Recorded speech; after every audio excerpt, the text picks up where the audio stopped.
last class I asked everybody, no, 2 classes ago, what was the one thing that you wanted to change, that you wanted to drop from your personality?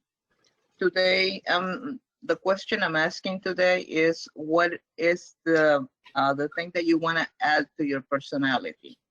Not drop, but what would you like to add to your personality that you don't feel like you currently have that?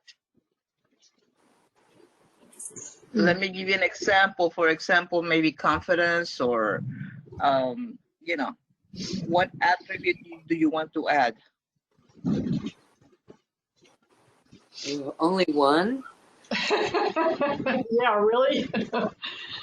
The one that you want the most. So anyway, I'm gonna go through you guys.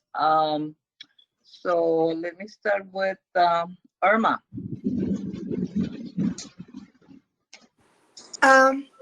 I would say gratitude. Okay, thank you. Okay, Sherry. Mine would have to be confident. Confidence. Okay, Donna. Patience.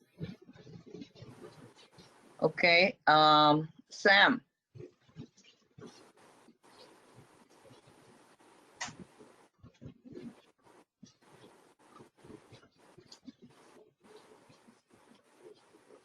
Give me a second here.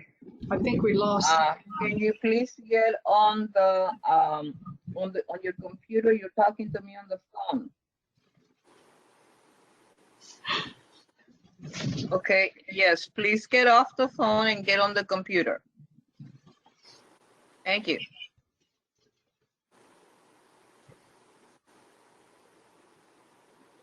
Okay, you still on the phone? Okay, hang up the phone. Good morning. It's morning for me. I haven't been up more than an hour, so. So where was I? Yes, Irma or Sam, or who was it? Oh yeah, I said Sam, but I'm gonna skip you for a second, Sam, until you get on the phone. I mean, on the computer. Liliana.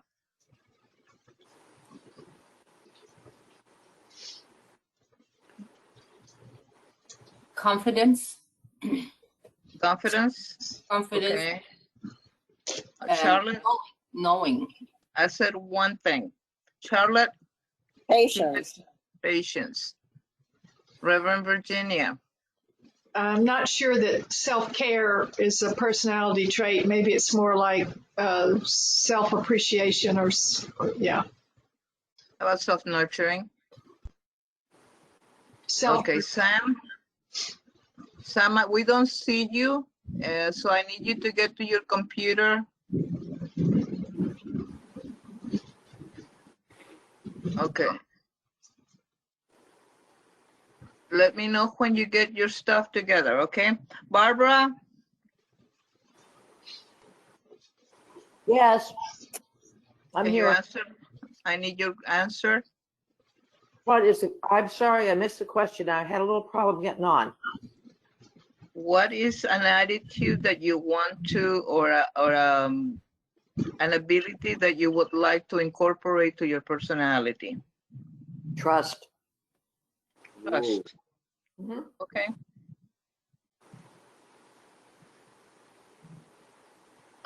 For me, it will be vitality. More vitality. So, like I said before, we needed to have the ability to change our personality is what defines what's the difference between, do we change our lives or do we stay where we're at? Okay, if we want to continue the life we're having right now, just don't change anything and continue doing what you're doing and what you've been doing.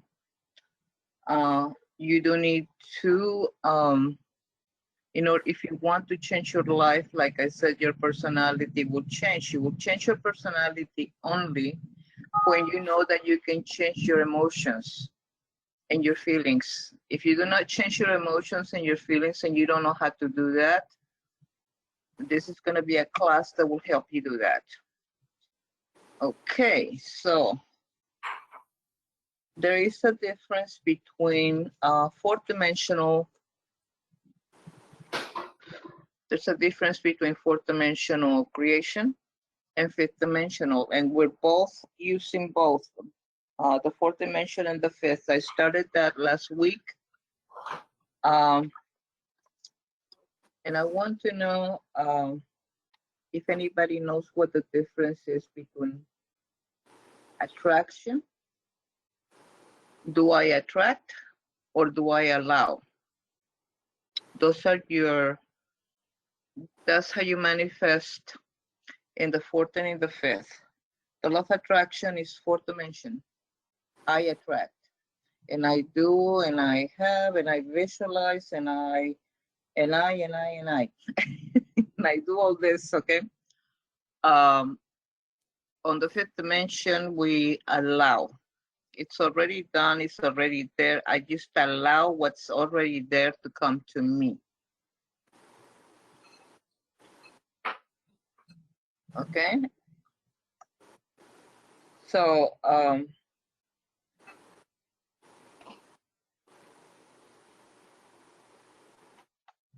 trying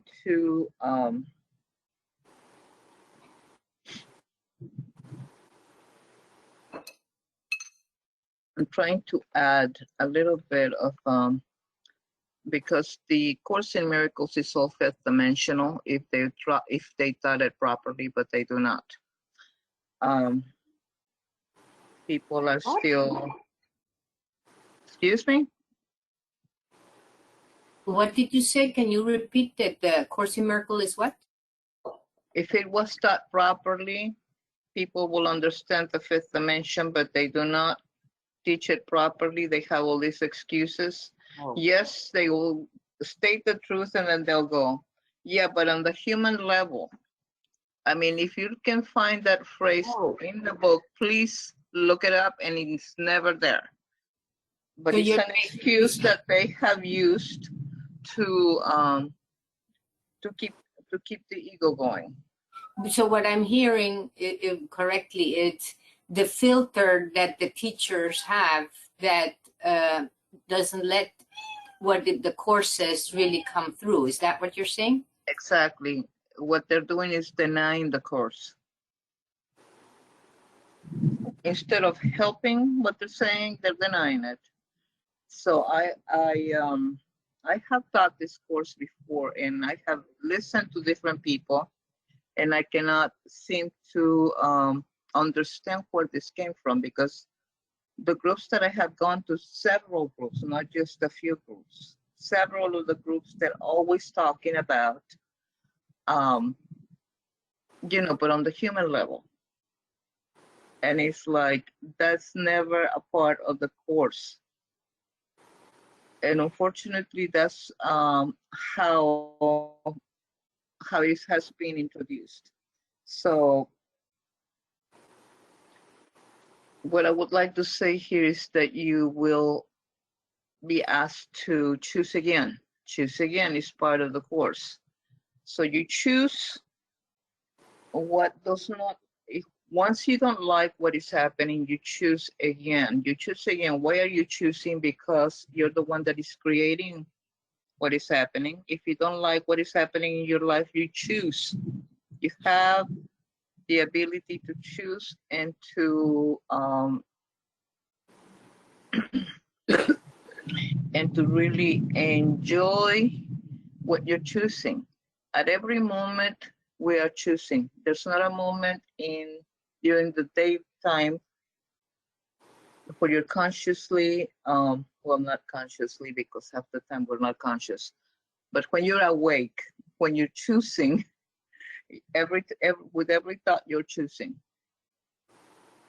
The Bible talks about hold your thoughts for 24 hours or hold your thought hostages. Or I don't remember the exact.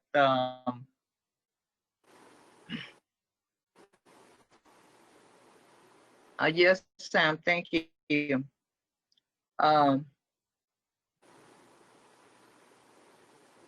I lost my thought. I was interrupted. So what was I saying? Someone? Anyone? We're always choosing. That We are always choosing because. every thought is a choice. Excuse me? You said Virginia? every choice is a thought. Every No, thought. you're, so in other words, you're continuously choosing. There's not a moment in time that you're not choosing, including taking your next breath. Okay? So because we are always and continually in the physical always choosing, because we have not taught ourselves how to, we have not allowed the body to run the mind, and not the mind to run the body, and not the spirit to run the mind. So we need to have the spirit to run the mind and the mind to run the body. But right now things are completely backwards. We're going body, and then mind, and lastly spirit. It should be all backwards. Okay, because we're running an unconscious thing, because we're the drama of this is that we are thinking backwards. We don't know how to tell our minds how to change the programs. Our class has begun to deprogram with a robot. So we're continuously deprogramming if you're working it. The idea that we cannot change is not true. The idea that it's hard is not, it's a lie. It's being taught by the ego. So just so you know who's running the show and who does not want to change. It's telling you that it's hard, that you cannot do it, that it's impossible. The thing is that that's not true. Once you start deprogramming, you immediately know that that's not what you want. Because we are so dependent on our emotions, every time you get into an emotion, you quit being present when you start being emotional in your body. And that doesn't matter what kind of an emotion, what you call positive or negative. The moment that you start getting emotional, you have lost the moment and you are no longer in the moment. That is something you need to learn. And if I don't remember what I'm saying, you better remind me. Yes, Liliana. So this is fabulous that you're bringing it up, because I've been like very emotional because I'm trying to bring in new behaviors. And so my question is, so when I'm aware of the fear and all the anxiety that comes up because I am acting out in a different way, you said that means that when you are that emotional, you have lost what? When you are that emotional, you have lost your consciousness. You have stepped out of the moment. Are no longer present. So you're basically run by the programs. You are basically being run by the body. That makes sense. That makes perfect sense. Okay, now I would like to also add to what you're saying is that at this point, a lot of us are emotional because of the shift that is happening. Not all of us, because most of us have already worked through a lot of the bulk, but the people that haven't worked through a majority of the bulk and still have traumas that they have to work through,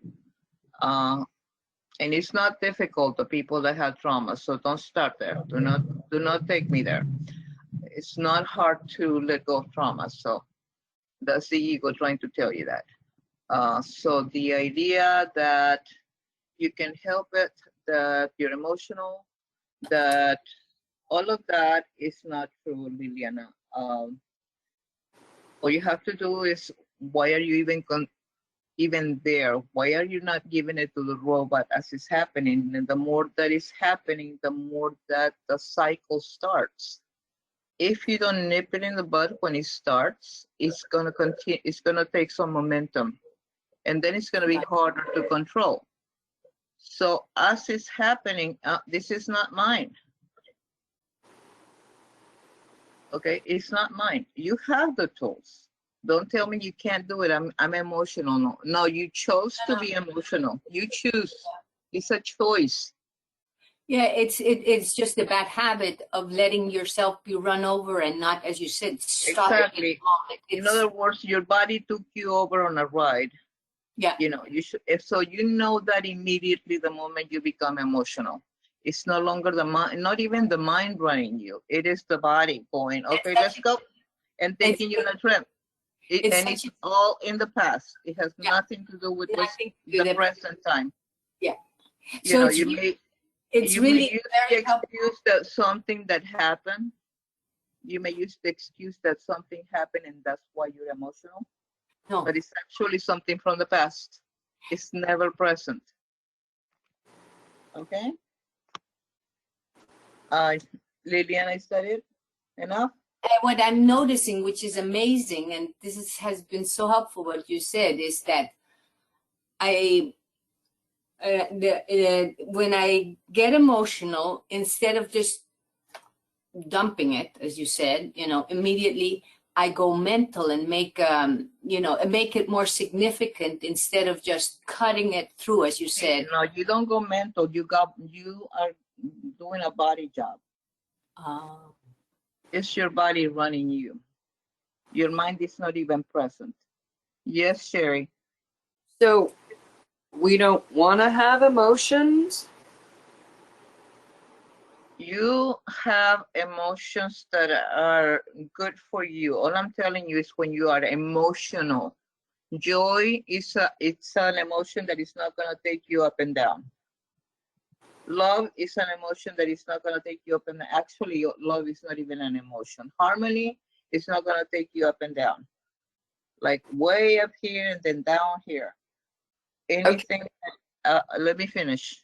So you do not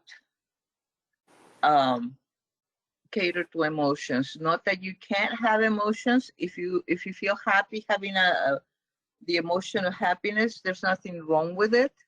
But if it's gonna make you uncomfortable, because if you remember the pendulums, if you go one way, you're gonna come back the other way. Okay, it's a lot easier to have joy than to have happiness because you do not have the opposite ends.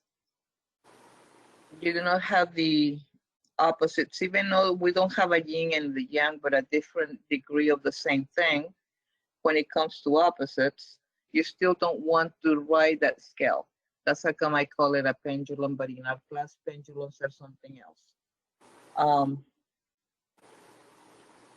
You understand that? No. I know you haven't. Okay, please tell me what the problem is. I'm going to give an example. I was watching the DNC last night. Who? The Democratic National Convention. Anyway, no, what I want to say is that the emotion it brought up of there were tears, there were smiles, it was laughter, it was emotion, and it was lovely. But I wasn't attached to it either. It was just happening at the moment. Okay, and I'm not sure what you're saying with that. I mean, I understand that you were happy and you were cheering and you were carrying on. Carrying on with your emotions because you were experiencing different kinds of emotions. You were crying, you were laughing, that's different emotions. Yes, that's an emotional takeover. But I'm asking you, what is your question on that?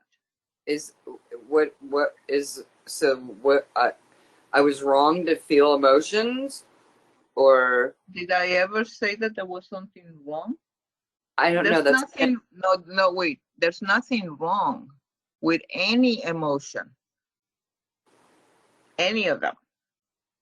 It's according to what it is you want to feel.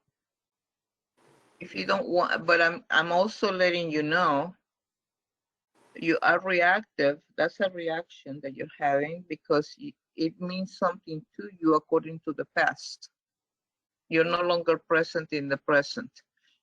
Maybe you feel a relief that something is coming out of this, or however you whatever gave you those feelings, good, bad, or indifferent, is coming from the past. What I'm trying to get you to understand is that in order for you to be in the fifth dimension the most, you need to stay present. And in order for you to stay present, you need to be aware of how you feel, which we covered that last week about how the body feels.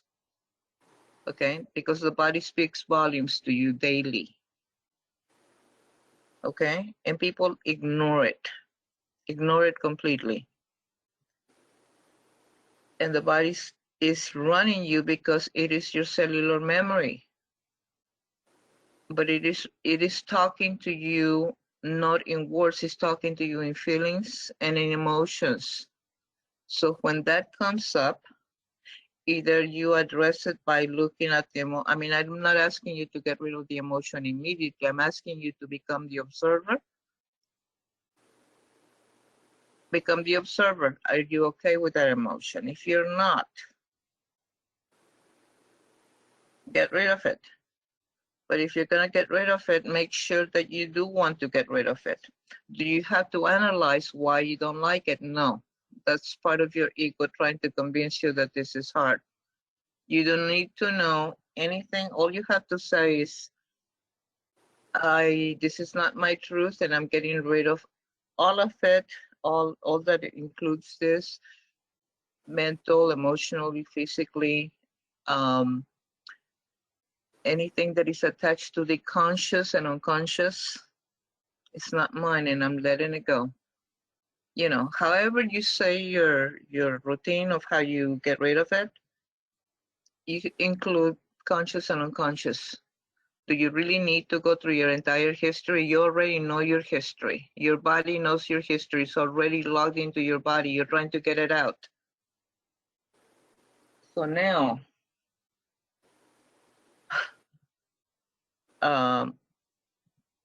once again, there's nothing wrong with emotions, including a crying fit, hissy fit, anything that upsets you. It's okay if you're enjoying the moment, if you're enjoying that emotion, and you know, believe it or not, people that tend to do this, they're addicted to the chemicals that are released during feeling bad or having the crying fit or having the, you know, and they say, well, I feel better after that. Yeah, your body got a fix. You know, wrong fix. I mean, like, you know, if somebody drinking something, but it's a different kind of a fix. Does that make sense to you? Wait, Irma. Terry. yeah. I just maybe I shouldn't be here today. No, you need to be here today, specifically because if you're not feeling good, where is your robot right now? Right now. I'm feeling sad. Okay, that's a choice. You have a robot. Okay, use your robot right now. I see some resistance. Why? Because I still don't get why sad is bad. I still don't understand. Because it releases a certain kind of chemicals. Right. And when we're stressed, as you know, it creates disease. Okay, so do you really want to be there? No. So why are you resisting the just giving it to the robot? Why do you need to be sad? Now, everybody listen to this, because this happens to all of us. It's just an example. This is not just you, Sherry. I'm putting you as an example to everybody, like Penny does sometimes. I'm just gonna speak my truth. It's not Exactly. today's 40th anniversary of my mom's death, and I was thinking about it last night and, reliving it and how wonderful it was, but I'm still sad. And that means that I only knew her for 20 years and she's been gone twice as long as I ever knew her. And I've just been sad, and I don't, it's not that I don't want to feel sad. I didn't even know I was this sad, if that makes Okay. sense. I understand completely, and not to deny your feelings. I'm not trying to deny what is happening. Only that, okay, wait, let me finish. So what I'm asking here is, what is the joy of remembering the beautiful moments with your mom? What is the happiness of going for an ice cream or whatever it is that, whatever the happy moments? There might not have been that many, or there might have been, I don't know.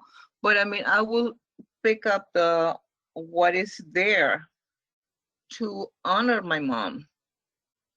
Because when you're gone, and if you have children, you do not want your children to be, mourning you. You want them to be happy and to remember you and the happiness and everything that you did for them. The same, and I'm not asking you not to be sad. That is a choice. And I'm not saying that it is wrong. Like I said, again, I'm going to reemphasize, there's nothing wrong with having a feeling. But realize that you are chemically attracted to certain emotions. And not just death. I'm talking about not just sadness. Some people are attached to depression. Some people are attached to worry. Some people are attached to being, a perfectionist. Some people are attached to being, busy, busy, busy, busy. Everybody has different, different modalities, and a lot of us, they are emotional because our body is reactive, and our body wants to throw the fit, and our body wants, this is the way that your body's used to reacting, not acting, reacting, because it's going through the past. So Okay.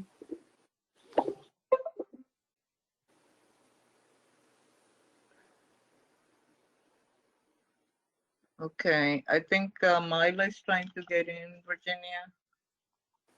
I don't know why they're not contacting you, Donna, or I don't know if they read the Who is trying to get in? Mila. I don't know Mila. Let me see. Oh, okay. Okay, let me see. I tried through the computer too, and it sent me to go to meeting to the what?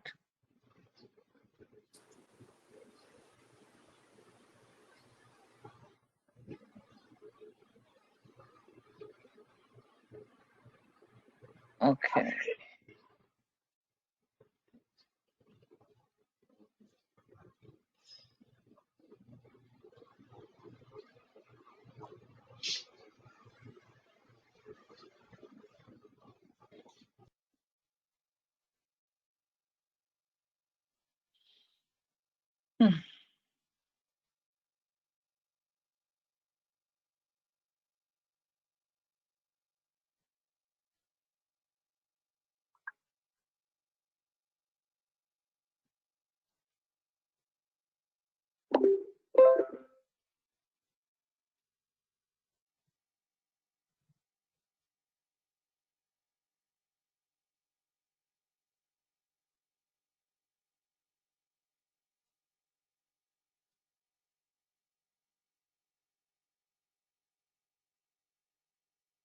I'm going to use the bathroom real quick.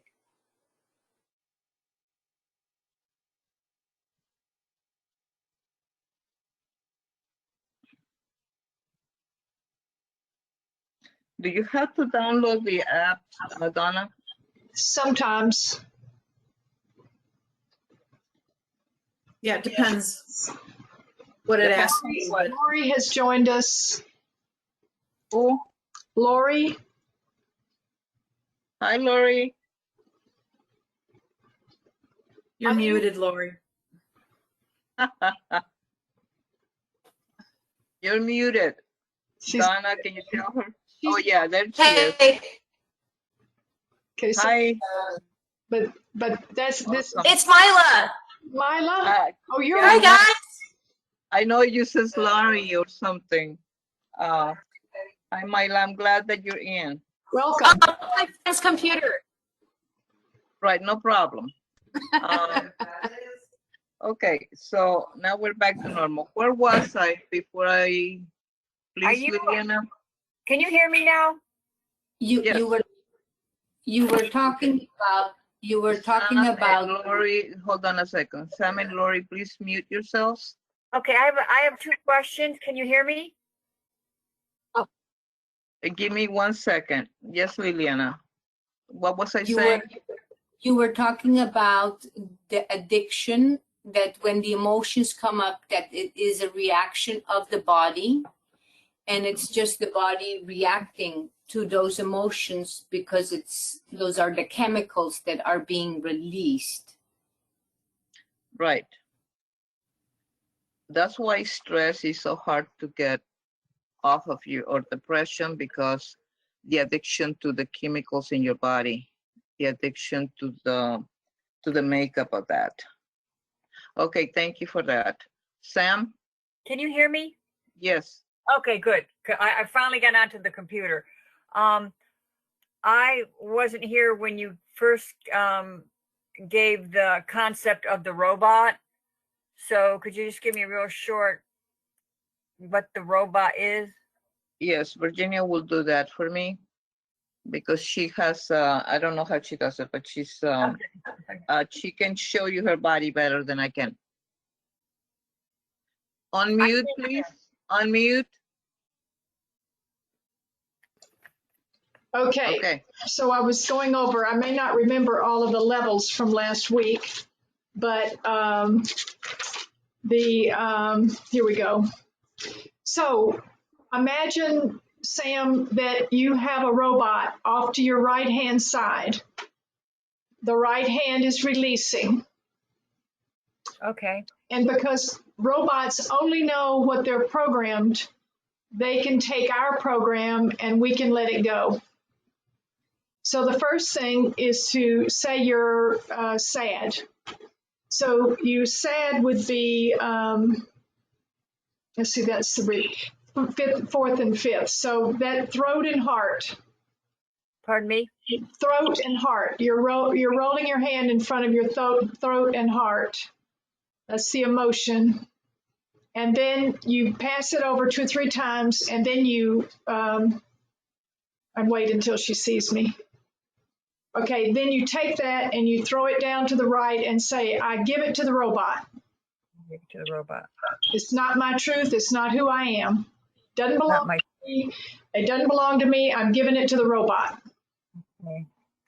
And then you want to replace it with something Can positive. you please tell them why you're doing that? Because it is a program. I said that. I said Okay, that. I need you to reinforce that when Okay. you're throwing it. It's Okay, a go ahead. program. What I said was, it's a program. The robot runs on programs. We want to get rid of our programs. So we have a cosmic robot. We just say, this isn't mine. I'm ready to, I release it, give it to the robot. And you throw it down to the right, which is a releasing gesture and energy. And then if you know that it's a thought that keeps coming up that bothers you, or a belief that you want to let go of, then you want to work from the 6th and 7th chakras. So in the head. So Okay, you, I'm right. okay. And remember, you're going to have a recording of this you can listen to. Okay. Yeah. And so a thought or a belief that I'm not good enough. So you do this in front of the six, that's your eye, third eye and the crown. So you do it in front of your face and head. Not my truth. I give it to the robot. I let it go. I let it go. I let it go. And then whatever it is, so that's a thought. And then the emotions are in the fourth and fifth. And then there's another level of releasing, is called the charge.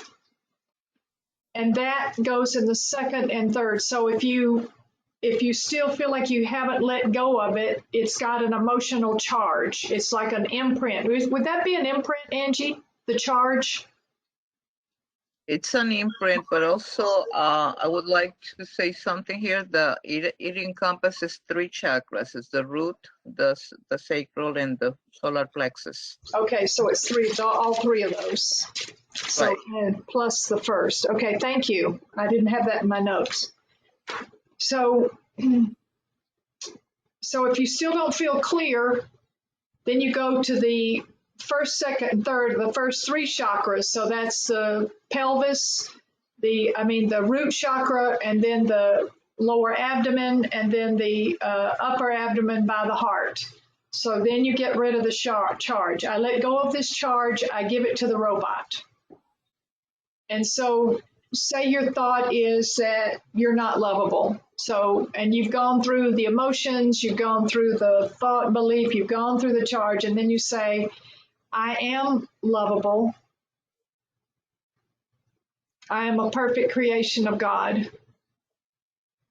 I am the perfect expression of God. I am valuable and worthy, or whatever self-affirming thoughts, the new belief that you want to add in there.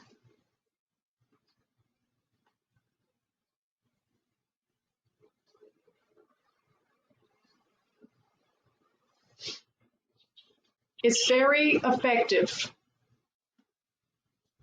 Sam, you Okay. got it? Yeah, thank you. Okay. Liliana? I was wondering, thank you, Virginia, and you. I was wondering that besides the affirmation, like the ones that Virginia just said, if we also should bring in elevated emotions, if the addiction is to, let's say, negative emotions, wouldn't it be a moment to replace it with an elevated state of being and try to bring up? No, because you're getting rid of a programming. You don't want to get rid of elevated emotions. Oh. However, Sherry, share with them about them stating your truth. Give an example. Okay, I wasn't quite clear on Liliana's question. Liliana? Well, I was wondering that after we did the whole process that was demonstrated, I was wondering if you could reinforce it with positive, emotion, because the tendency has been for so long to dwell in the negative. So that was my question. Okay, let me say something. One more time. You do not want to use emotions to stay present. So an elevated emotion or no emotion, I'd rather you stay neutral or enjoy or harmony. And so if you are in there, then you are able to work that way. But to use an emotion to try to elevate it or not, to try to elevate yourself, no, you're going for a fix again, an emotional fix. Okay. What I was asking Sherry to say was, what happens after you throw it out, and then you do what, Sherry? I affirm the truth after I've given my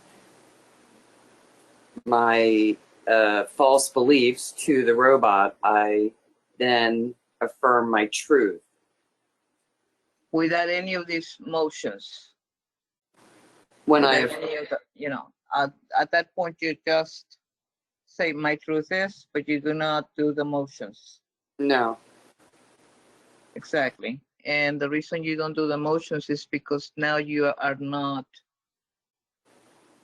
trying to deprogram something that is in there. You're trying now to affirm your truth. And your truth is that you are okay, that you are in good, in whatever it is that you, depending on what you're throwing away. The truth is that you're in wholeness, regardless of what the issue is. But you're gonna find whatever words resonate for you. Okay.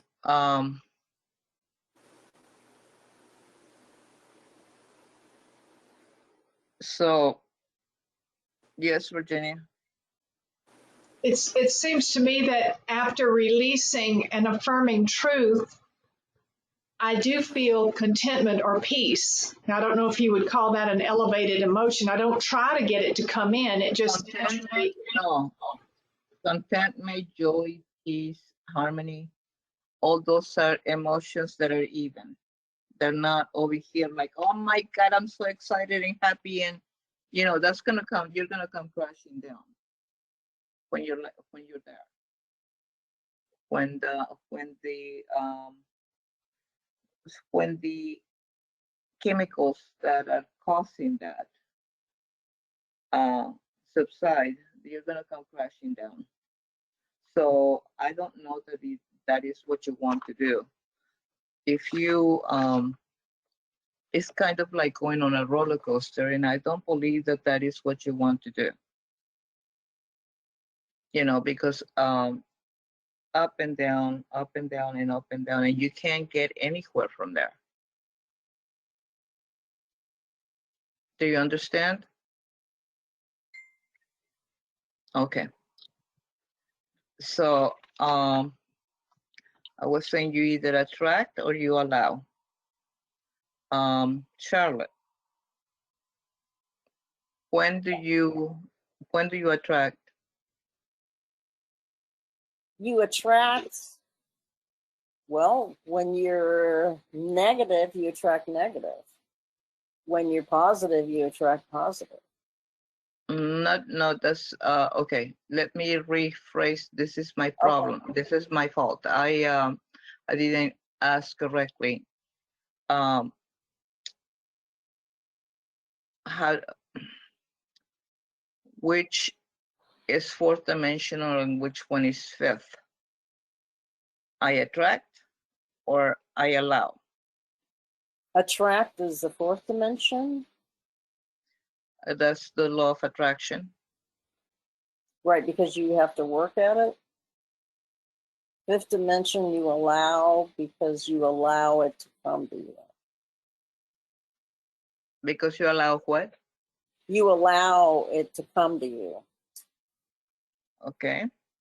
So if And you are in, I would think that if you were positive, even keeled person, that's what you would allow in.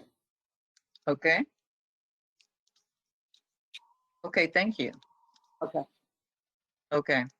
So we are working on both the fourth dimension and the fifth, and we keep on going back and forth. Mostly, I mean, the third dimension is just a trace because it's no longer here. So we're between the fourth and the fifth and going back and forth. To claim right now, the only reason that we're still reacting to the third dimension is because of the cellular memory. Because that's the registry. So I'm gonna say to you,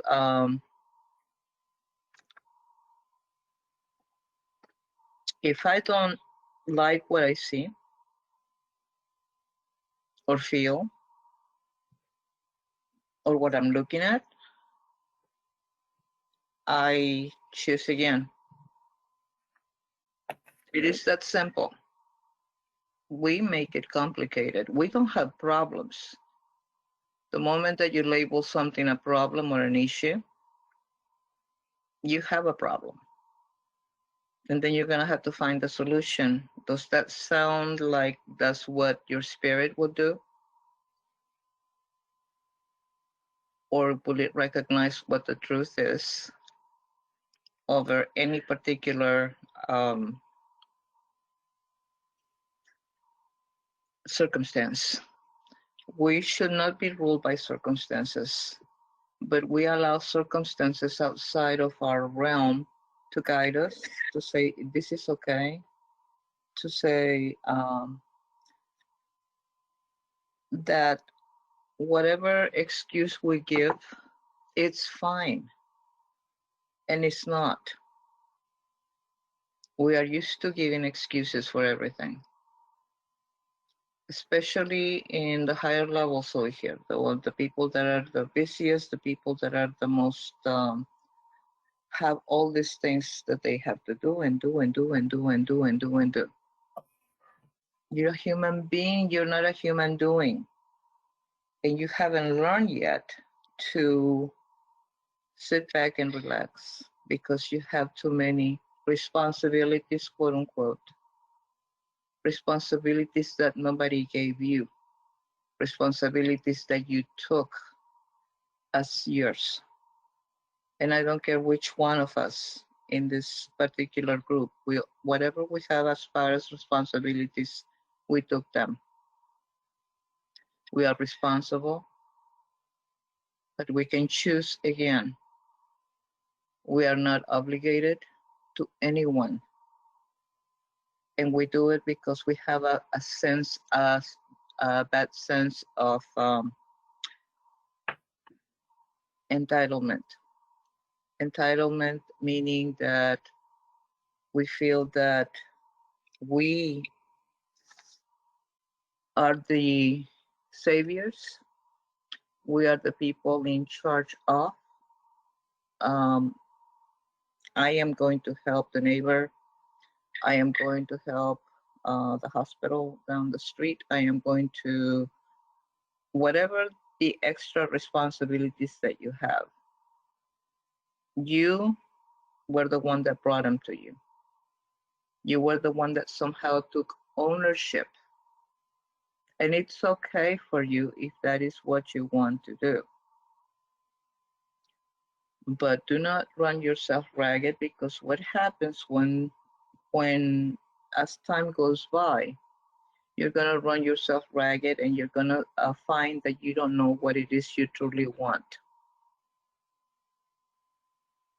And what is it that you truly want? You don't know because you're not clear. And you're not clear because you have all these responsibilities that you're now in charge of. When Spirit, when did Spirit ask you to play Holy Ghost Junior? When, and then people become dependent, and then you're an enabler. And who told you to go rescue? Who gave you that?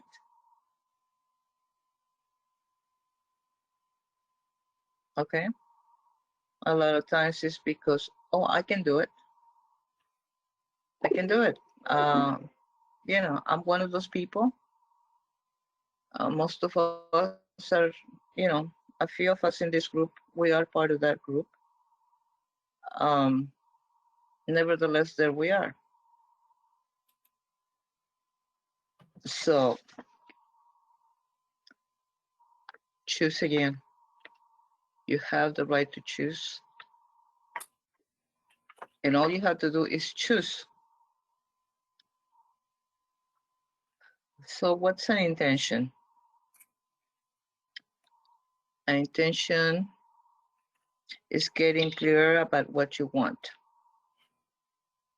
Sounds easy, right? But the analytical mind starts, yeah, but under this condition, and it cannot affect something else, or someone else, or somebody else's time, or, you know, my dog or my cat or my mother or my father or my brothers or my sisters or the neighbor, or all of these commitments. It cannot affect any of that. So your mind starts coming against what you want. So your ability to be clear becomes all muddled, and you think you're clear, but you're not. So why are things, when you make a decision and you realize, I really should not have done this, I really should not have gone in that direction, because you didn't stop to find out what it was truly clear. The ego is trying to control all sides and makes it anything but clear. I want this, but it cannot affect these people, these places, these things, or events, or circumstances.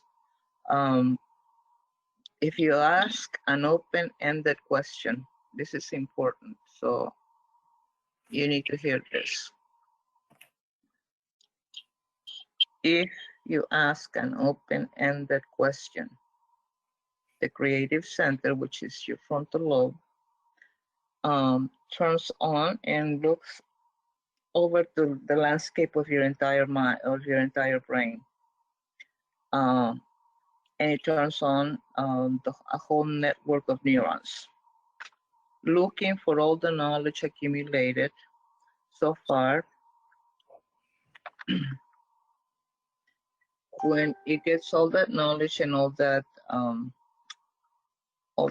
then it gets a clear picture. When it gets that clear picture, then it might become, the word may become a picture, or it might be just a word. So the more that you specify what it is you want, let's say that you're looking for a job, and you're looking and you're saying, okay, I want a job that pays X amount of money, and I want 3 weeks off, and I want these benefits and all that. Once you get that picture of that word, realize that it already encompasses all the add-ons to what you want to manifest. And it's not manifestation, it's just bringing forth what's already there to the present, but you do have to be specific as to how you want things. So you either get a word, or you get a word, or you get a picture. Then that is going to start developing into, if you do it correctly, and if you're clear by then, the open-ended question allows your entire brain to become active and starts firing and firing and firing the neurons, trying to create new pathways, because it's something that is not exposed to. An open-ended question, what would it be like to, if I had a new relationship, a new boyfriend, what it would be like to work for such and such company? What is my expectation? What would be the right expectation for me to attach to this specific job? And that would be true to me. And your mind will immediately start pulling everything it knows, all the knowledge. That's when your brain is really, you can call your brain on fire. Open-ended questions, which will bring you to the clarity of mind. Once you come to the clarity of mind, then you start adding the rest of the stuff. Once you start adding the rest of the stuff, whatever picture, whatever word comes out, if it will develop further into either other words or a moving picture. Moving picture means adding add-ons to what you're doing. Let's say you can picture yourself in, remember our Vibrational 2.0 when we were in the creation mode, and we went into the train, and we created a frame, and we created all the scenery and all the background, and then you stepped into the living frame, but you did not concentrate on the manifestation that you wanted. You concentrated on the background. You employed all of your senses. You employed all of your, including your kinesthetic, all of your feelings, all of your senses, all of your emotions, all of the visualization, and all the focus and intention. We are, when you did that, it was already considered done by the time that you got to that, but you had to work very hard to get there. That's your fourth dimension, creation. Okay. When you get all your neurons gathered and they begin to form a new network with the new neurons, you have new information. You are now creating your future. Then you start firing and wiring. What does it mean? You're firing. You're not only, your brain is not only in the function of a creation. The wiring is when you go from, if you're on, now we're gonna talk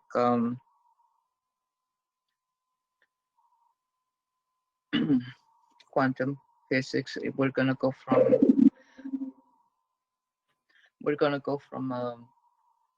a particle to a wave. We're gonna go from material to energetic, and once we do that, then we start sending it out. When we send it out, remember the pendulums. Virginia, do I want Virginia or do I want any? No, Virginia. Virginia, please explain pendulums. Unmute.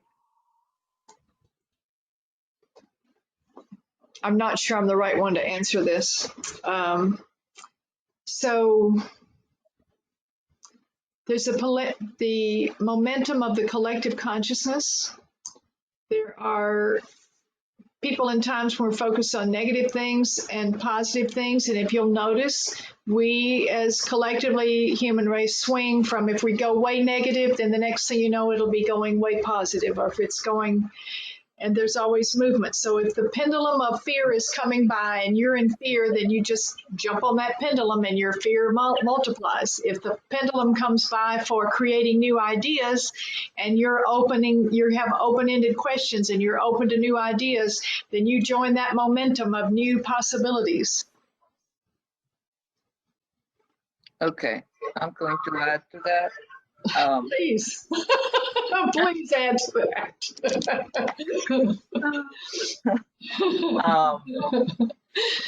Okay, a pendulum.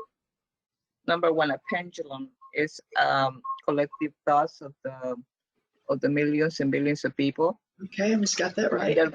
And their belief systems. When I have a thought that I don't have a thought by myself. The thought was passing by. The thought, and I grabbed it and I went with it, and a pendulum, the pendulum of those thoughts that are. Have you heard the phrase that as I intend something, the universe conspires to bring it to me? Well, it does. It's called pendulums.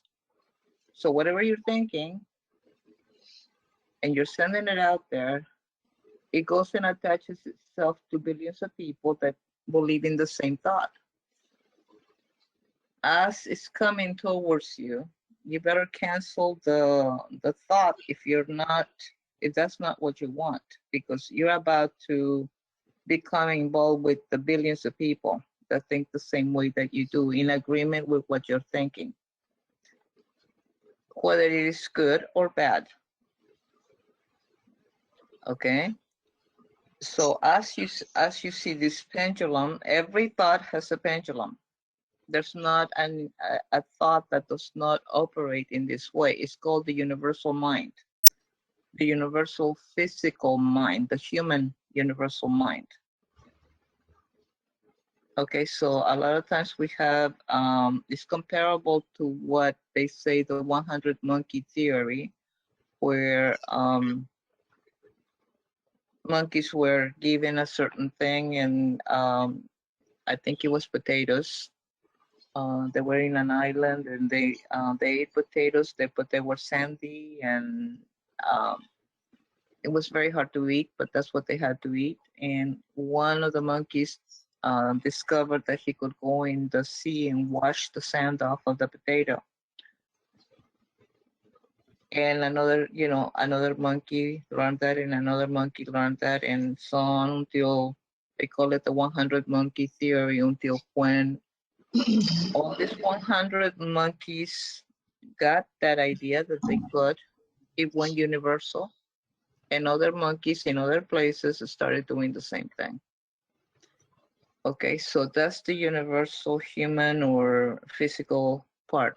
I'm not talking about the cosmic universe. I'm talking about the human universal. Once there's enough thoughts and enough things, it produces this pendulum. And it goes through. It's like saying, okay, once the 1% gets it, or 3% or 10% or whatever the percentage is for the world, then the rest of the people will get it. I'm talking about ideas about evolution, about how you think and how you become more aware. So because of that, we have to be careful what we put out there. Okay, if we think that our parents are too fragile and they just have a little bit of life left, and we better stay as close to them as possible, what are you aiding here? What are you putting out there? Are you helping? Really? If that's your thought, what are you trying to create? Or, do people always need all this extra help? Are we, why do we make them so dependent on us? Is that really for them? Think about this, or is it for us? What does that say about us?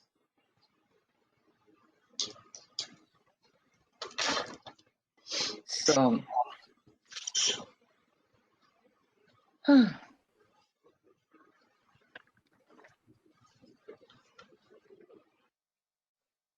so for example, you say back to on the 5th level, all the other things that we were talking about have to do with the 4th level. The 5th level of manifestation has a lot to do with being present, being emotionally balanced,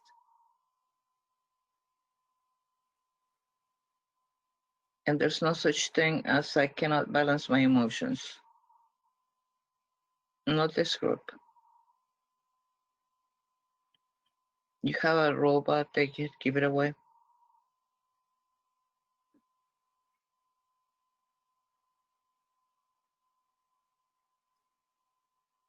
When we think that emotions are who defines us as humans. But when you have heard this, and you hear it in our circles a lot, you're not your emotions. You're not your thoughts. So your identity itself is at risk here, and your ego is having a fit. So it's gonna tell you that everything is so hard to do when it isn't.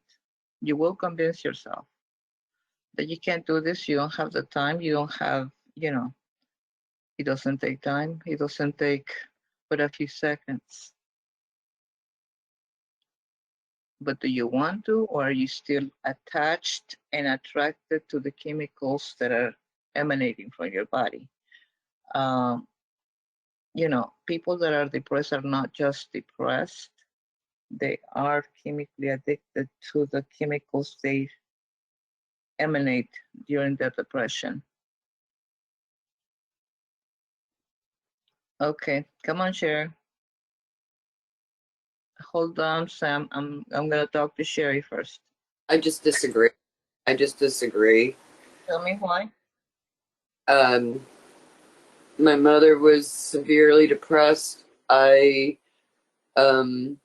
don't choose to be depressed. When I am in it, I give it to the robot, but it's not a choice. Just like fear is not a choice for me when something is fearful. And I personally don't think there's anything wrong with having emotions as long as they don't overtake us in a negative way. Didn't I tell you repeatedly today that no emotion is bad? Yeah, I was just Okay.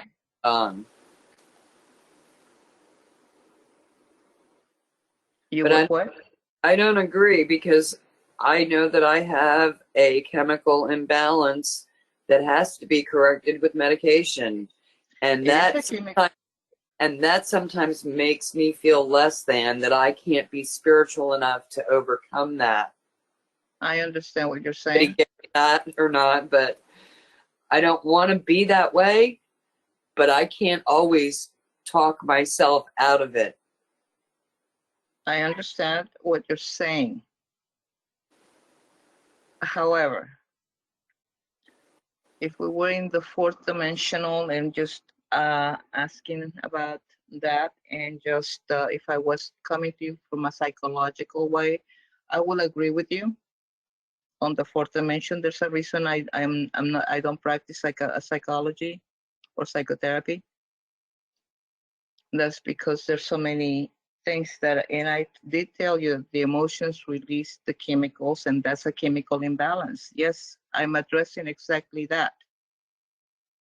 So I'm not denying to you that the chemical imbalance is there. I'm asking you not to get in that state, or to get out of that state before you get into the cycle of getting deeper into it. Recognize it as it's coming in. Remember, I said that today. Any emotion, catch it before you start going into it deeper, because then it's going to become a roller coaster. Catch it, nip it in the bud.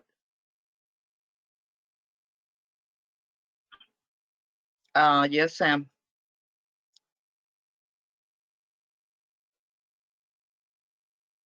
I cannot hear you. You're muted. What Sherry said, and it's also a question. So about the chemical I mean, addiction. I missed the first part because I came in when you started saying sad. So I Okay. should hear what you previously said. Not sad. I'm understanding what Sherry is saying, and I'm understanding about the chemical addiction. For example, if I were a workaholic and I know that I get sick and I get burnout and I end up having to stay home for 2 weeks, that something in that whole cycle, my body is responding to out of habit also. Habit is a repeated thought that became a physical action. Yes, you are responding out of habit, but the body is accustomed to feeling certain chemicals, and the body does not want to give up those chemicals because that's what it's used to. Okay. Okay. As a psychologist, I can argue with myself. Yeah. But I am not talking psychology here, and I am way off of as far as being in my psychological background. There's a lot of things I agree with, but if you're in the fourth dimension and just coming out of the third one, I would agree with you. Um, but as we are taking responsibility for what is happening, uh, there is nothing wrong with emotions, number one. Right. But if you do not want to be in that state, You don't have to be. Yeah. That's all I'm saying. And the choice is yours. Choose again. And I'm not saying that, I'm not negating that people need medication. If they need it, then take it. And I'm not trying to become a doctor here. I'm not trying to take anything away from you, from any of you. All I'm saying to you is, you want to be in truth, you're going to have to be a little bit more responsible. Right. And by doing that, you will allow yourself the actualization of becoming not pitiful but powerful. But it is a very big step, and it is a very big thing that the ego will fight you so hard for it that it will convince you. But that's not, it's up to you, whatever you choose, and your choices are fine. Nothing wrong with that. And nothing wrong with coming against me, Sam. If you disagree with it, I'm not asking anyone to take whatever I say as true value. If it's Yeah. not for you, like I always tell you guys, throw it out. For whatever reason it's not true, don't take it. Okay. Yeah, But I understand that as on some level you're getting the endorphins or whatever, you're getting some kind of payoff.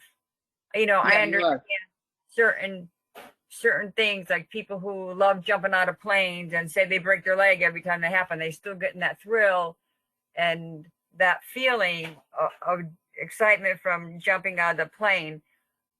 But then I guess I'm confused on details of, like, let's say her mom was depressed as a child and grew up depressed, and was so deep in depression.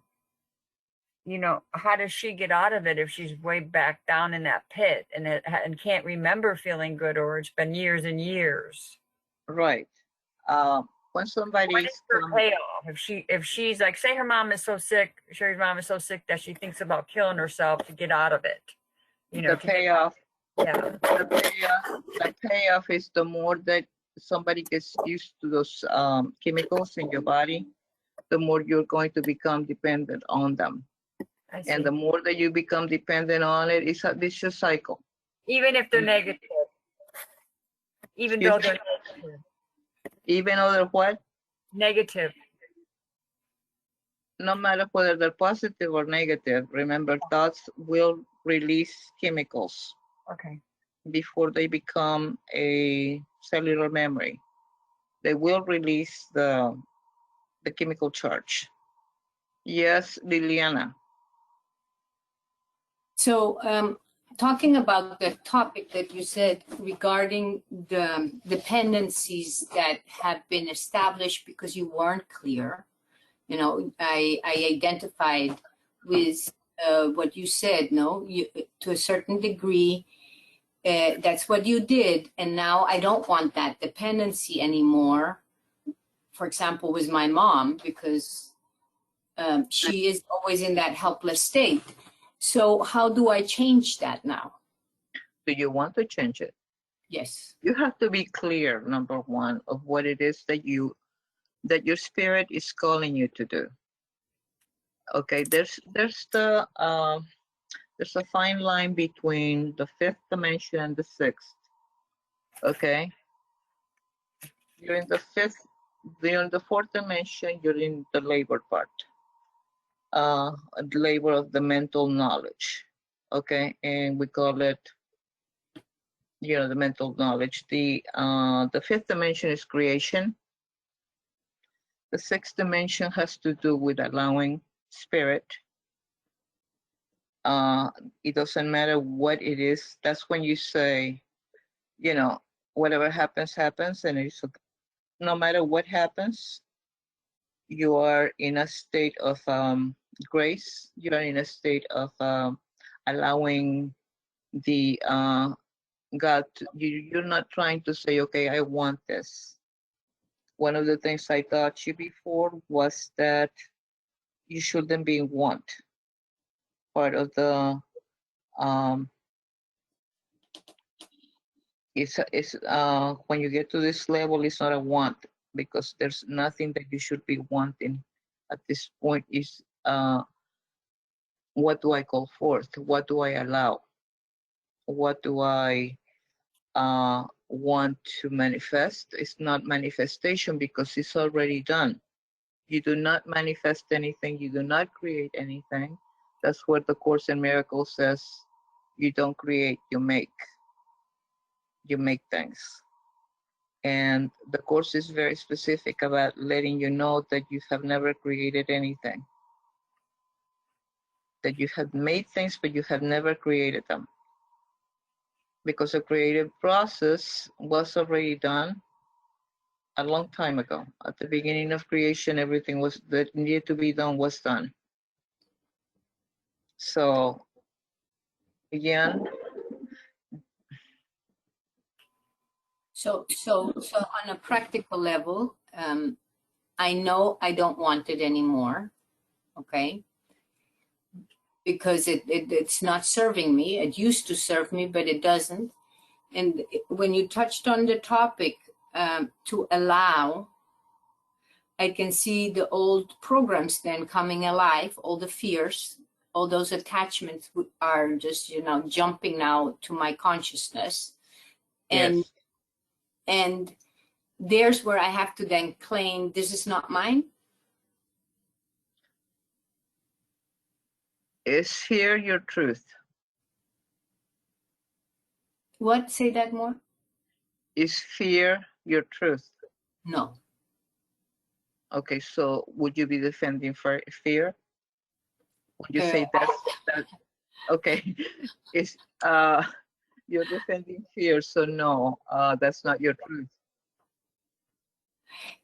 So I just declare this is not my truth when I notice the fear coming up, and it's just the fear of the unknown and of letting go of control, isn't it? Right.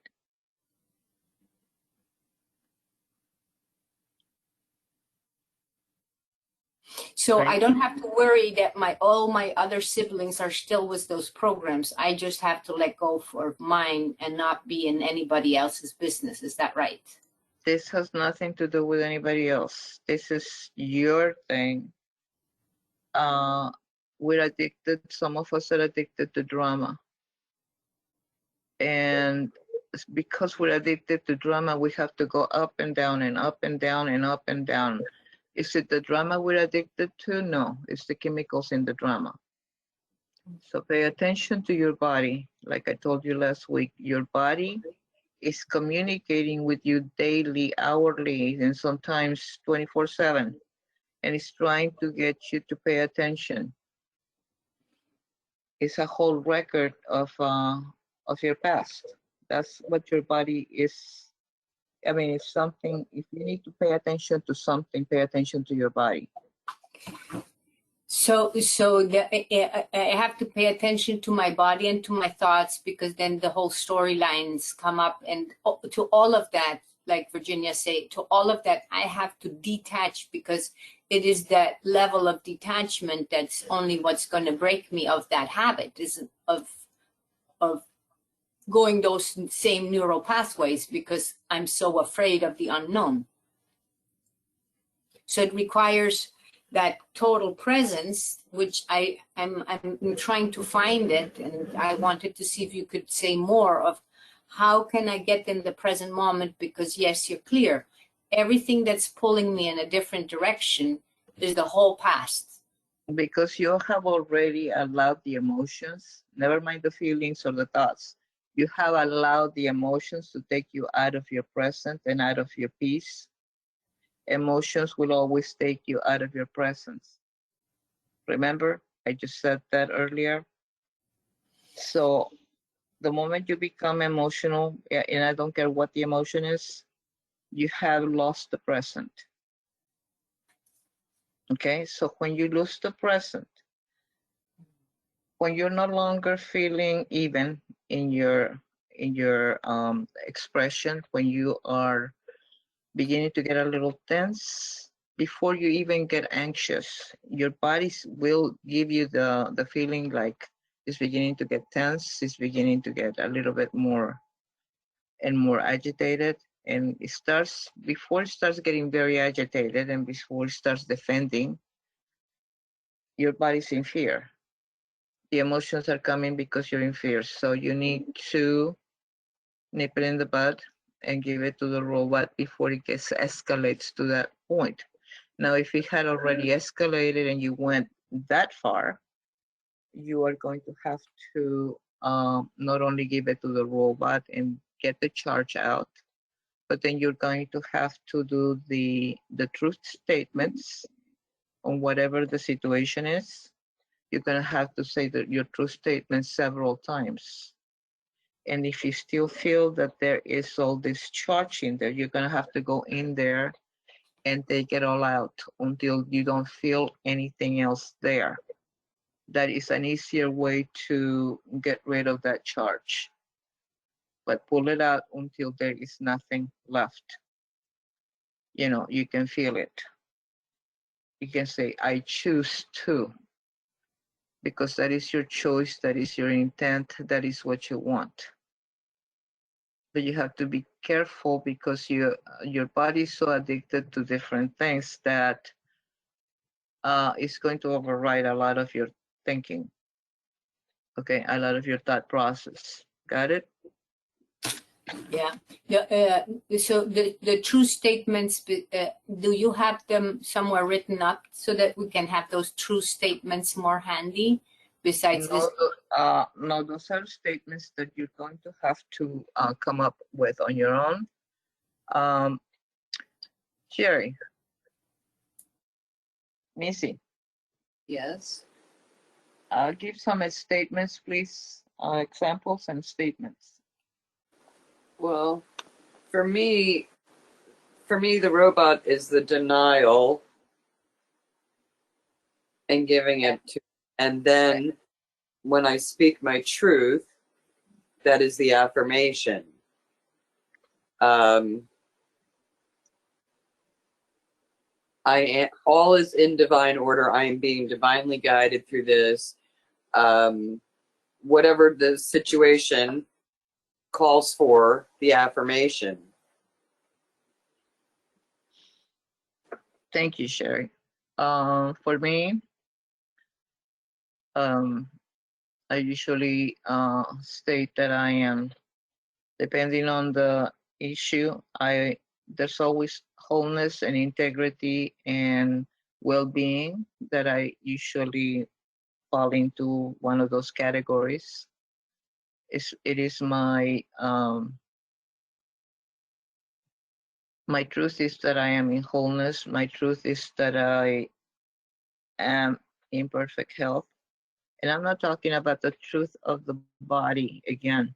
I'm not trying to, I am stating who I am when I am invoking that. So I am in perfect health. There's only one presence and one power is inherent within me. And that power cannot be, there's nothing stronger than that. There's only that one power. There's nothing that I can be afraid of. I'm in wholeness. You know, when we recite, you know, that God is omniscient and omnipotent and all of these things, we just are parrots and we're blah, blah, blah, blah, blah. But we're not listening. They're giving you instructions on how to manifest. If you're going to manifest, pay attention to what is being told for you to do. Act as if, because you are that, and until your mind starts understanding that, you're not going to be able to step into those shoes. So can you claim omnipotence, omnipresence, and omniscience? You can be present. It's a choice. You can have knowledge come through you. That's a choice. It's not something out there for specific people. Whether you call it channeling or this or that, it's for everyone. And you have access to that, but you have to believe that you can do that. And then just step into those shoes. I am that wholeness. I am that intelligence. I am that infinity. I am that unlimitedness. I am that potential. Yes, I am that potential, but until I call it forth, until I allow that to become the reality of my expression, until then, I haven't chosen that. So how do I do that?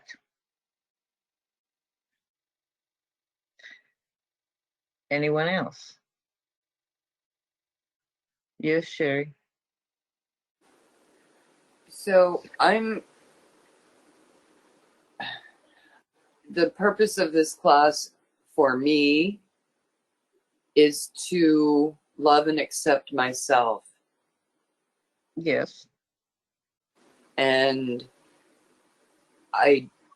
that's a foreign concept for me. And the background I have being that anything that if I constantly think about myself, I'm being self-centered and selfish, and that's not what I want to do. But actually, that is what I want to do. Okay, if you are claiming oneness, wouldn't that be self-centered? Well, it depends on, I mean, self-centered is good. Okay. Self-centered in the typical definition doesn't sound right. And, that's a programming.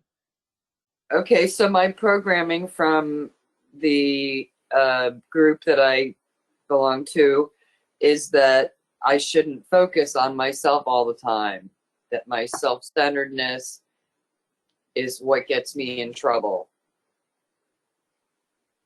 They're talking about your human self and a way for you to control your behavior. We're talking about controlling behavior here. And I think you know how to choose things, and I think that you know what's best for you. I don't know about that. No. In that group, for example. But you also know that as you're growing as your awareness is, you're becoming clearer and clearer. This is a very difficult class, okay? There's no one in here that doesn't feel that.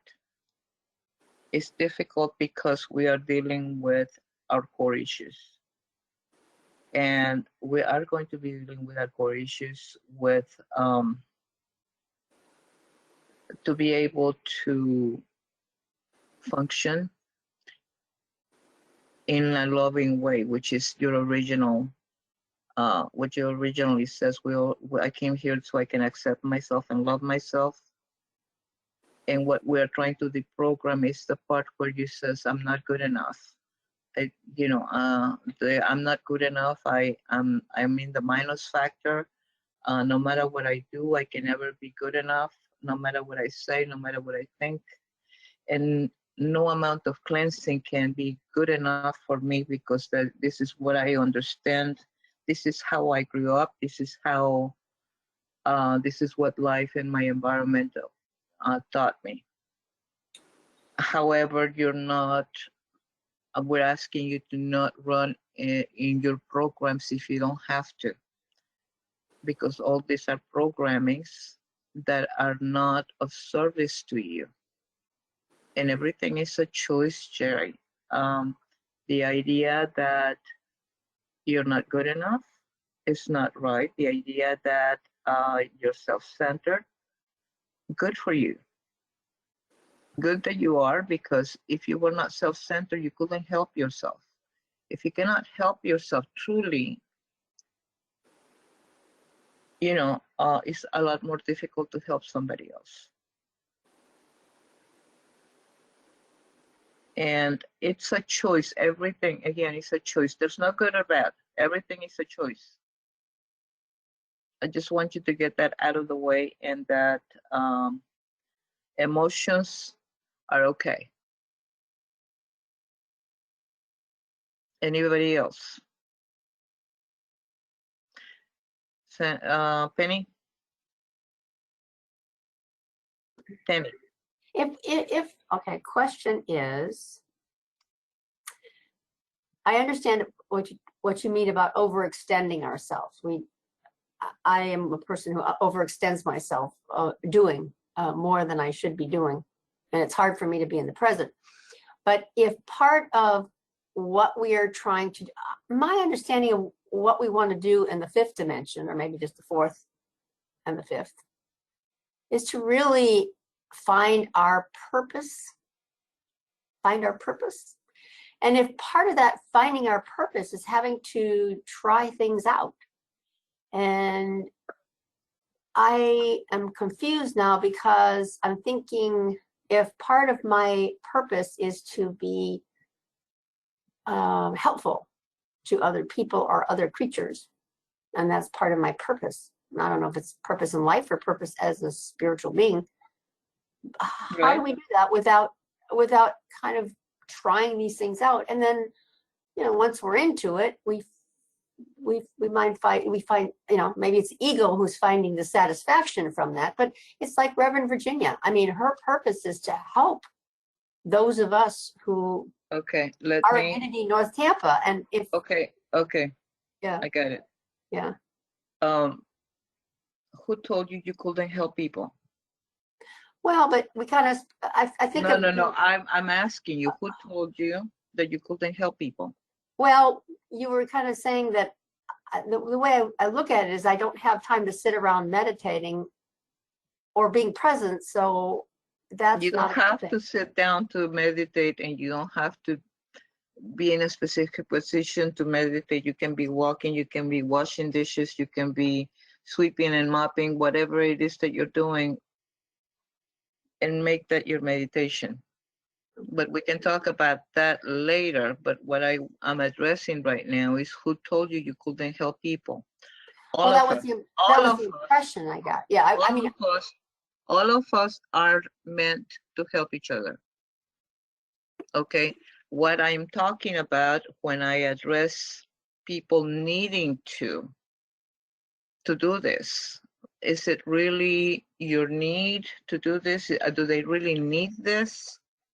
Or is it did you become responsible for them so you could feel that you were in charge, that you were the one designated to help these people?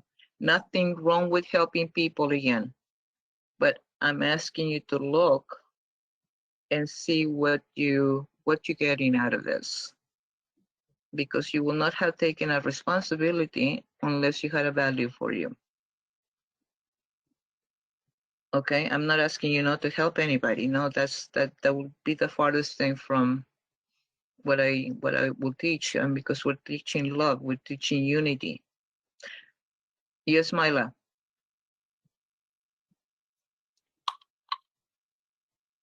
Unmute. Yeah. Okay, so yeah. Okay, so we were talking about affirmations and programming. And I used to go to a meditation class which would give out affirmations. I thought it was a wonderful idea because, we all have these negative thought processes where we might not share them with other people, but they're in us, it's our negative programming. So I thought it was so nice and just genuinely so neat, to get a little affirmation. And we would just draw it out of a basket or a hat or something, and it would just be random, but it's a positive affirmation that maybe we need to work on it, so it's a reminder or whatever. When it resonates with me, I would put it up on a mirror, say at home in my bathroom. I might, in my drive, I might say it to myself several times. I mean, I'm constantly, like it's a mantra or something, because I'm replacing that negative thought process with something that's positive. I need to constantly think that way to replace that negative. Uh-huh. You were going to say I something? um no, I'm sorry for interrupting you. Go ahead. I didn't get the whole picture yet of what you're trying to say, and then I interrupted you before I should. I'm Because I essentially don't understand reprogramming. what, I mean, in You other know, words, I do understand about affirmations, but is there a problem with the affirmations or what? no, I was just stating this is something I find that is beneficial that I've been doing for myself, that I Oh. have noticed it has caused positive results, you know, for me. It is. And it has definitely changed gradually my life and the course of my actions, my choices, because I'm thinking differently. I'm reprogramming myself. Exactly. So I'm just sharing. So Right. We affirmations are good specifically if they state your truth, not like not something in the future or I'm stating I can't think of an of sometimes people say and I am going to be something or I'm going to do something, just make it in the present and make whatever instead of saying I'm attracting abundance or I am doing that, or you say I am abundant. You become that which you want to become because you are it. There is no other way. You attract what you identify with. If you cannot identify with it, you cannot attract it. That includes even significant others. okay. If you, for example, feel a resonance with a particular guy and you begin to fantasize with them, it's not just you. It's a resonance with that person, with that guy, with that, you know. So before we even meet the person, sometimes before we even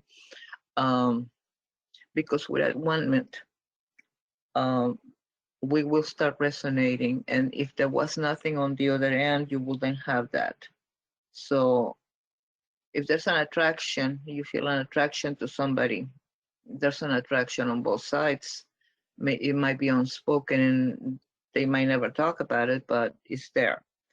I'm saying this in case of as one of the things that sometimes people need to affirm. I need to become that which I need to attract. So if I want someone at my level, which is what I usually ask, I want somebody at my level of spirituality. I want somebody who's mature and somebody who's responsible and blah, blah, blah. I have to become that. I am that. I own that. You know, if I want to have that come to me, I have to be that. So an affirmation for me would be that which I want to manifest. With that, well, I'm not manifested, I'm calling it forth. I'm calling it forth by embracing it and by bringing it into this reality on earth as it is in heaven. It's already there. It didn't say, and then on earth as it's going to be made in heaven. It's already there. It's saying to you that the truth is already there. So yes, affirmations are a great tool, and they work the best when you're deprogramming.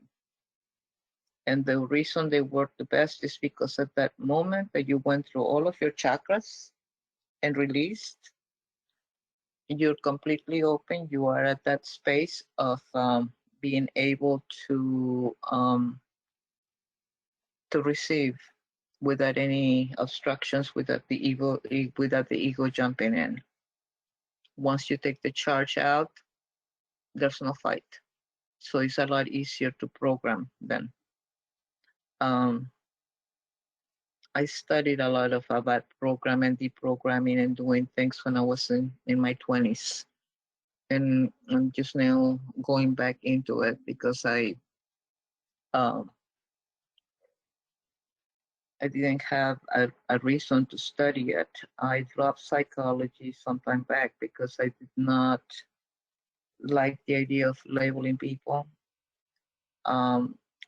Because I do believe that everybody has behavioral problems, but that's all they are, behavioral and chemical. And people make it into other things. So I would like everybody to close your eyes and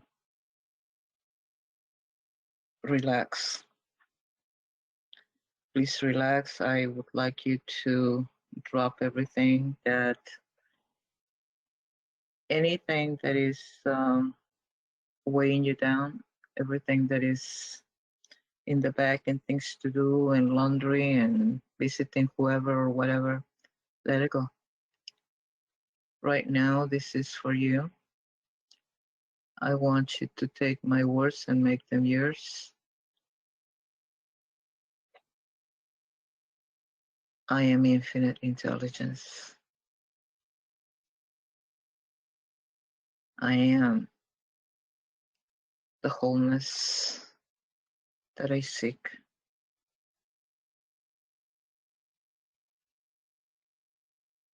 I am that wholeness. I am in integrity in mind, body, soul, emotions, spirit.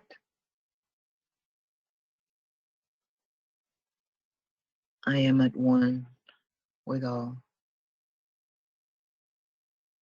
It's okay for me to be at one with all. Because when I'm at one with all, I'm only coming from the highest vibration. I will only reach their highest self. I am allowing spirit, that part of me that guides me, that part of me that allows me to be free. My true self, as I embrace myself, is a self-embracement.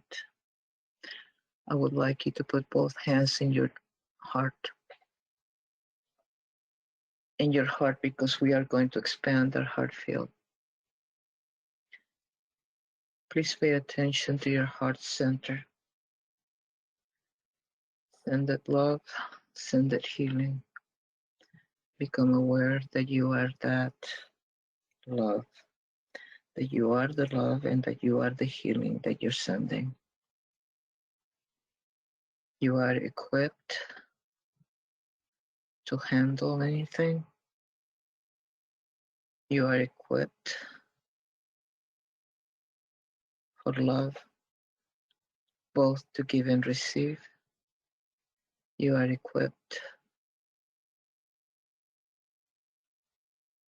with joy. You are that. I want you to emanate from your heart into your hands the love that you are. Let your cup runneth over. That love, that harmony, that peace that is you, the peace that passes understanding because it does not need to understand. It's pure awareness, the awareness that you are, the aliveness in you, the consciousness that knows, the consciousness that expresses as you, allowing that to overflow through every pore in your body, allowing that awareness to flow from your body into your room, into your house, You're not going anywhere. You're already there. Wherever I say you go, you are there. And expand your love into your city. And expand your love into your country, into other countries, into the world, into every living being, not just humans, animals, in the sky, in the ocean, in the land, in the atmosphere, in other dimensions that also inhabit this earth. Allow the oneness, the creation, and flood it in love. Please pay attention to the oceans right now. The oceans have been asking for help. I'm talking about the animals. Send love, the vibration of love, the vibration of healing. There's no higher healing than love, than your loving energy. Flood the oceans in love, in peace, in harmony. Flood our environment with love, our deserts, the earth, everyone, the forests, the mountains, the lakes, all the bodies of water, everything on earth.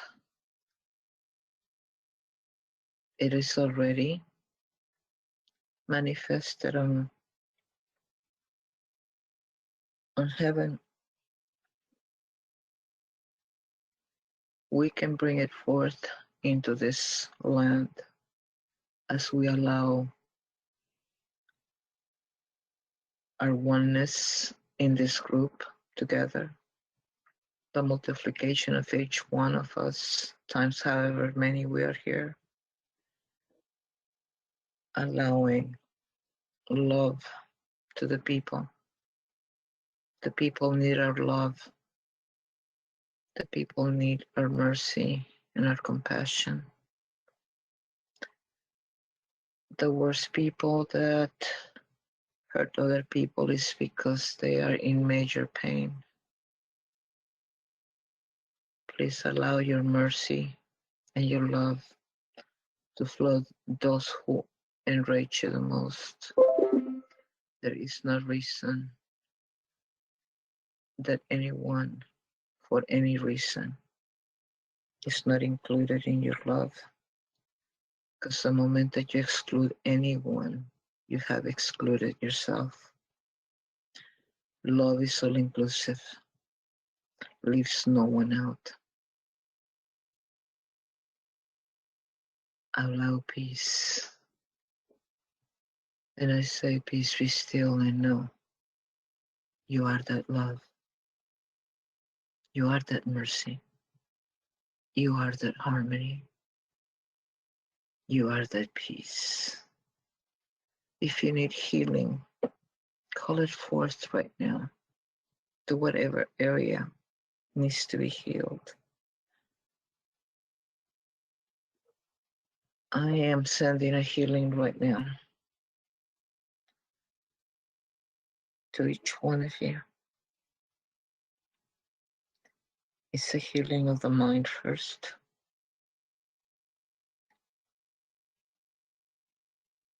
Of your unconscious, which is the body, who's trying to tell you something.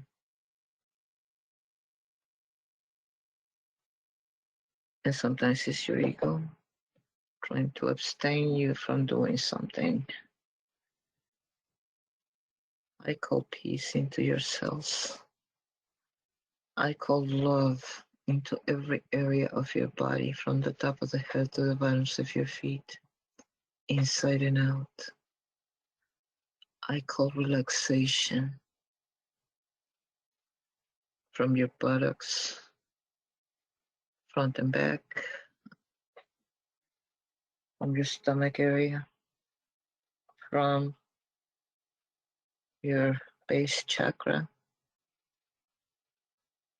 to your solar plexus, to your heart, opening that channel all the way up to the top of your head. Allow the healing. I'm asking you to feel, intentionally to feel what I have sent you. It's an intention. It's a full intention. You are that wholeness. You really are that wholeness. I call forth the wholeness in your cells right now. I call that aliveness to bring you up, not only from your body, and whoever's in pain, I'm asking the body to release that pain. I'm asking that body to release the tension.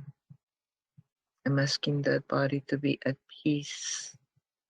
The peace as God gives peace, not as a conditional thing according to what the body dictates. You are not the body. I'm calling forth your remembrance of who you are. You are a beautiful being and a beautiful soul. I want you to feel the energy going on your spinal column, from your base chakra, your root chakra, moving upwards and expanding that energy in the area that hurts the most. Acknowledge the pain so you can let it go. You cannot let go of something if you don't acknowledge it and say, I hear you, but right now I'm gonna have to let you go. I choose to let you go consciously. I choose. I have the power of choice. I can let it go. You can give it to the robot if you want. You don't have to do it physically, you can do it mentally. It works the same way, specifically when you're with people. Relax your spine, relax your buttocks, relax your spine, relax your shoulders and your neck, specifically your neck and under your wings. Please be aware of the energy entering your body. There is energy right now flowing directly to you.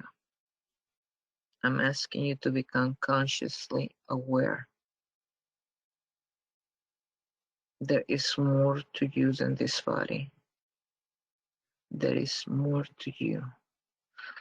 You are the greatness of the Spirit of God.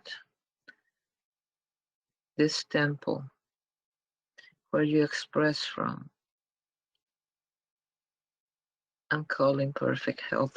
I am calling restoration. And I am calling for the release of tension.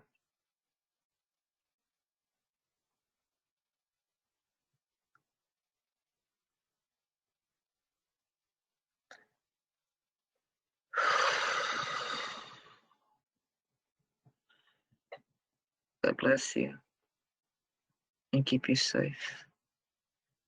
Namaste.